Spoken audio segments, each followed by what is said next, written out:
Good day and welcome back to another Dbz Dokkan video. In this video we're going to be taking a look at the performance of PHY Turles in the Ultimate Red Zone against Metal Cooler. So it's been a while since we've done a Metal Cooler one. Obviously the Dismal Future Red Zone is probably the hardest one. I think Turles can do a decent job there. For example, on the AoE from Merge Zamasu, because he's a physical type and because he's quite strong, his rainbow version only takes around 80k on the AoE and does very well afterwards defensively, especially once he's built up. The big thing with Turles is his team. It's very difficult for him to function with his current team. Not that his team is terrible, it's just that it's a bit all over the place. You need very specific pieces and you probably need 2 Turles units to really make it work, or you need to actually own Turles, which I don't. I don't actually have Turles, I'm using friend Turles units, so a little bit limited from that regard, and so the team I can make is limited, but he still does a really good job in the, in general. He still just does a great job in the Metal Cooler event as well, so I really think he does a good job in most Red Zone. Obviously there is a little bit of build-up time with him, so for those who maybe don't know the full story with him or know his passive or anything like that, he does have a bit of ramp-up time. He needs around 4 attacks to realistically get to his strongest capabilities defensively, and then he needs around 6 attacks to be really at his strongest offensively. So after 4 attacks he'll have 20% damage reduction, he'll heal 24%, and well, he'll heal 6% per super, and he also will increase his defense from like 170-ish at a 55% level to being at around 350, 400k. Now coupled with 20% damage reduction, that tends to put him in a good space for normal attacks a lot of the time. He's not going to take a huge chunk of damage from normal attacks, and he tends to be a pretty solid character. I think overall he does a really good job. Once you've fired off 6 attacks, he then gets attacks effective against all types, and things then tend to get a little bit better for him offensively. Now his link set is okay. He has the fundamentals to link on the Terrifying Conquerors / movie bosses / Space Traveling Warriors team, in the sense that he has Big Bad Bosses, Thirst for Conquest, and Fierce Battle. Brutal Beatdown is a bonus, but Prepared for Battle and Sand Warrior Race and Destroyer of the Universe are a bit more secular in regards to the extreme teams, and aren't really things you're going to get super often.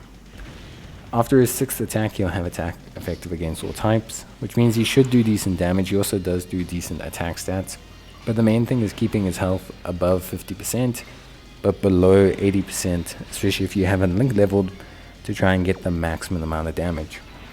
If you have a link leveled, then things aren't nearly as bad, and you tend to be pretty solid when it comes to having your output, because you no longer have to worry about the health threshold requirement for Big Bad Bosses, and instead you can just focus on the overall requirement for him to do damage. So yeah, pretty good stuff. Honestly speaking, I like Turles a lot. I think he's great. I think he's pretty good. I think his leader skill is okay. Having had to design teams specifically with him as a friend, I do see limitations there. For example, you can't include Demon King Piccolo under his team, which is a bit of a shame, because obviously he's not a Space Traveling Warrior, Piccolo Jr., and I think that is a bit of a shame for him, as he's probably one of the strongest extreme units, so anytime you can't include him, it's a bit of a shame. And I think the Pure Saiyans side of thing is a bit limited, unfortunately, so I do think that is a tiny bit of a shame. Overall though, he does a great job. I think he's awesome, and I think he holds his own quite well. He does have his limitations. I think every unit has their limitations, but I think when looking at specifically red zones, I think he's good. The events where they AoE early on will cause him some difficulties, but he tends to be quite solid defensively, especially in regards to normals. I don't think a 55% unit has enough to hold out on super attacks. Even a rainbow unit fully built up with support is probably still going to take a fair chunk of damage from a super attack. I think this is pretty much unavoidable, but overall I think he does a lot. He still brings a lot to the table outside of defense, So although he's really strong against normals, he still brings attacks effective against all types, multiple super attacks, good damage, healing as well, which is very crucial. And he is just a nice malleable unit, decent link set, and just kind of a bit of really strong flexibility in terms of positioning. He's not a first star tank, he never will be. I think overall he's just a really solid, great unit, and I think you can really get a good chunk of performance out of him without getting too deep into it. So yeah, he looks great, he does great. This is him with no items, by the way, and we'll be seeing just how good he does, but he does fine. His super attack, his active skill counts as a super attack, by the way, which is pretty cool. That's why you saw his defense rise there, because his active skill counts as one of the super attacks to raise his defense and damage reduction, etc. And he does pretty well.